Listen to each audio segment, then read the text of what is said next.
Aquela turma que está no conjunto, mas você está numa célula, fica mais claro. Você mexendo, tirando o núcleo da célula, matou lá toda a turma que está dentro da célula, está no conjunto. Assim. Então, quando você está no conjunto, você tem que tomar cuidado de você mexer num, mas você está mexendo no outro, sem estar praticando a interação.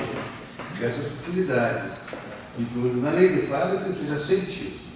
Você mexeu num, você mexe no outro, sem estar precisando botar interação. Assim. E aí talvez seja uma coisa assim, mais sutil. Por aí que eu fico. Entendi. Porque essas coisas, Rodolfo, essas coisas aí, que mexe num, mexe no outro, né? Sei. Nessa EPR, né? Sei. Naquele paradoxo no EPR, né? Chamado paradoxo do EPR. Aí emaranhamento. Esses emaranhamentos, todas essas coisas. Será que mesmo ele está com esse raciocínio que nunca entendi, será que não tem uma sutileza maior do que a lei de indução? Aqui, por exemplo, é um exemplo típico, isso aqui não é lei de indução. É mais sutil que a lei de indução. E você está mexendo, fazendo isso aí. Eu acho que aí está, exatamente, eu acho que está aí é a força da simetria, né? A simetria, ela atua em todo o teu sistema. E ela começa a estabelecer correlações, né, partes do teu sistema.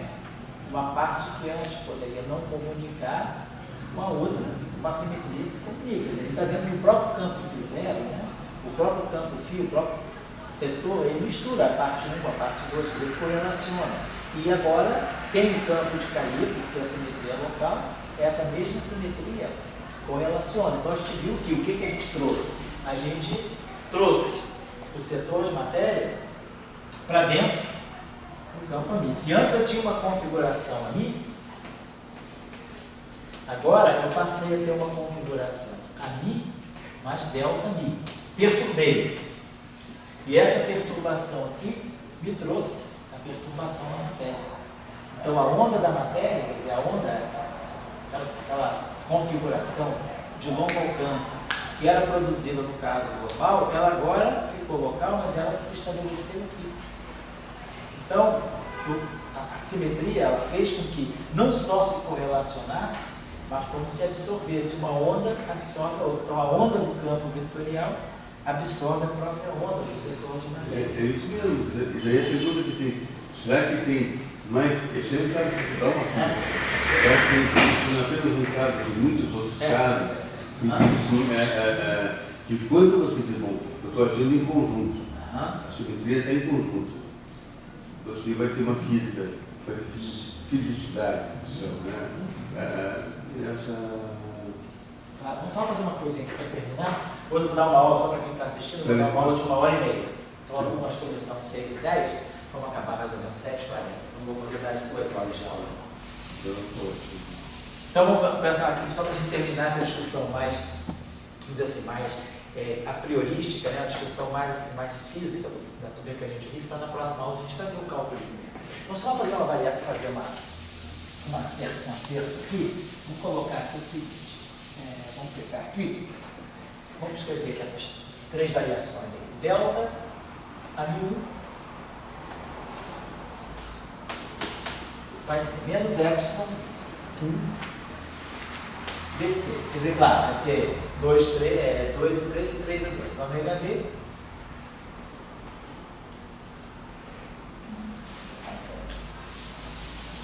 Menos epsilon. 1, 2, 3. Então vai ficar menos epsilon, ômega 2, AMI 3. 1, 2, 3. Depois vai ficar 1, 3, 2. Ele vai ficar mais ômega 3, AMI 2. E aqui, menos DMI, ômega 1.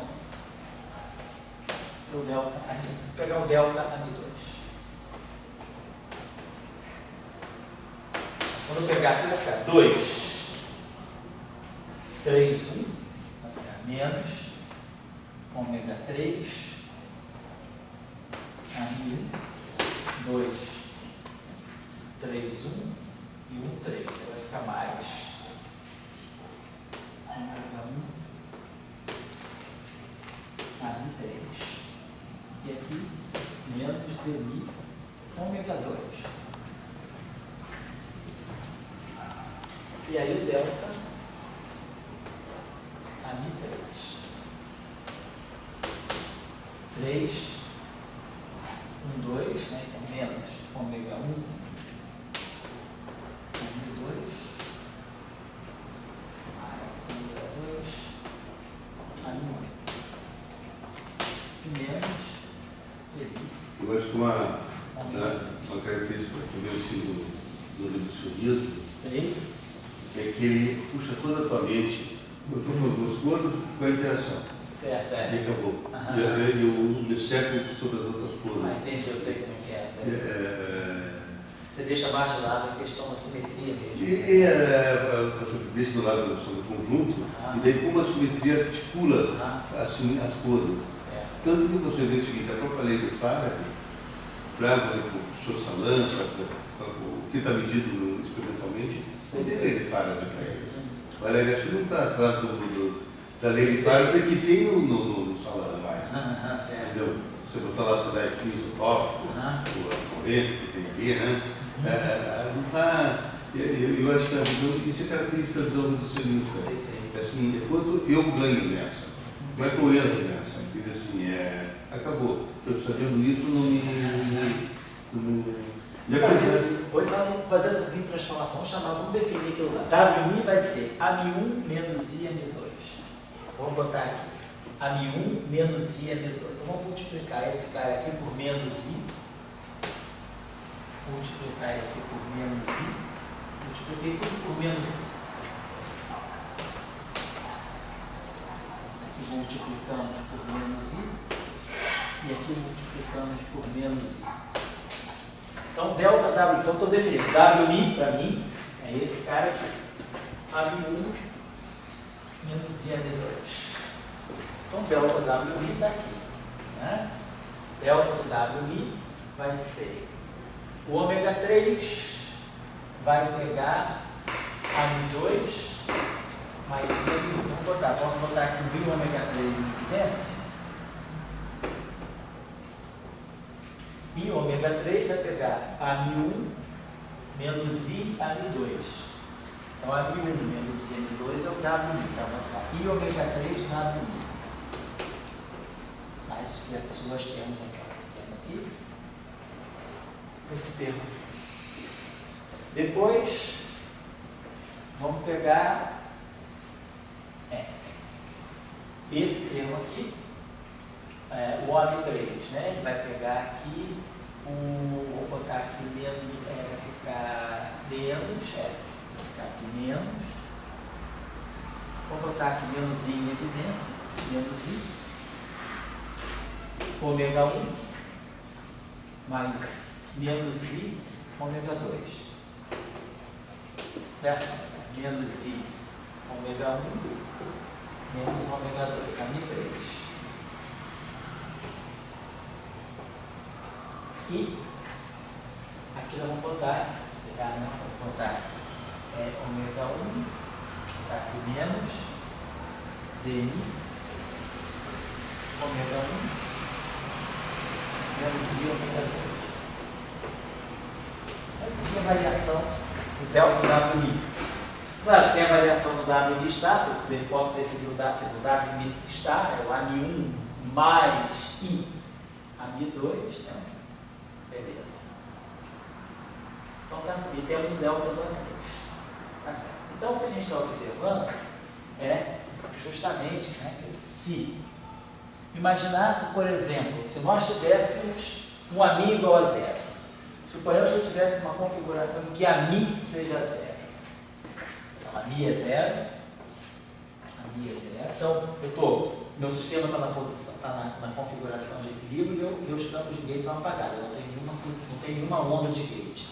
Esse termo aqui. Agora, se eu fizer uma variação, né, em torno, né, a partir do zero, se eu partir de uma configuração AMI1, AMI2, AMI3, que é zero, eu vou ganhar uma configuração agora em que eu vou ter um delta AMI3, isso aqui vai ser zero, porque o WI é zero, né, o AMI1, AMI2 é zero, isso aqui vai ser zero, ou seja, eu vou ganhar agora, a partir daquela configuração em que o AMI era zero, eu vou ganhar uma configuração agora puramente longitudinal, onde o ômega 3 nós já sabemos quem é a flutuação do φ2, e o ômega 1 menos I ômega 2, que é esse carinha aqui, isso aqui é o V, o ômega 1 menos I ômega 2 é o próprio φ0,1.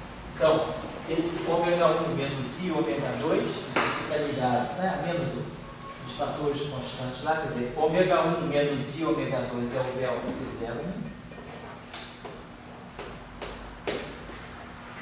E o ômega 3, basicamente, é o delta φ0,2. Então, está aí o que a gente estava falando. Se eu tiver campo de Caribe, campo de gauge é zero. Se eu perturbar agora o meu sistema, ele vai produzir, a partir dessa configuração, ele vai produzir ondas longitudinais, onde o φ0,1 e o φ0,2 são exatamente as partes longitudinais desse campo, dessa perturbação que foi produzida de gauge.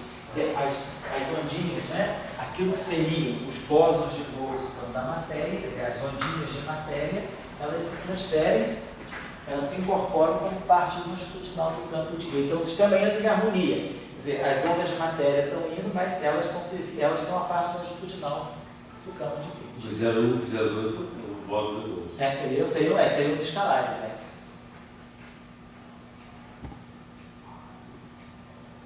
Então essa que é a situação aí no mecanismo de Higgs. Então nós sabemos agora qual é o destino dos bósons de Bose quando Isso aí é um tipo de lei de Faraday, mais sutil, vamos dizer. Sutil, Você transformou uma coisa em outra Você coisa. transformou ele jogou as ondas de matéria dentro do campo de gauge. Exatamente. Aí na próxima aula a gente vai fazer um cálculo só para mostrar que realmente os campos vetoriais, os campos de gauge ganham massa a partir do mecanismo de Higgs. Então é isso, ver que os campos vetoriais agora adquirem uma parte longitudinal que provém das flutuações do meu sistema em torno da configuração de linha energética. Isso aí você até no trabalhinho no sol, a gente chamou de whole locality. Sei, localidade global? É a localidade do todo. Localidade do todo. Justamente as coisas são. O todo tem uma. Elas são locais, né? Quer dizer, não sei se é uma boa expressão, porque no tudo é uma correlação do todo, né? É uma correlação.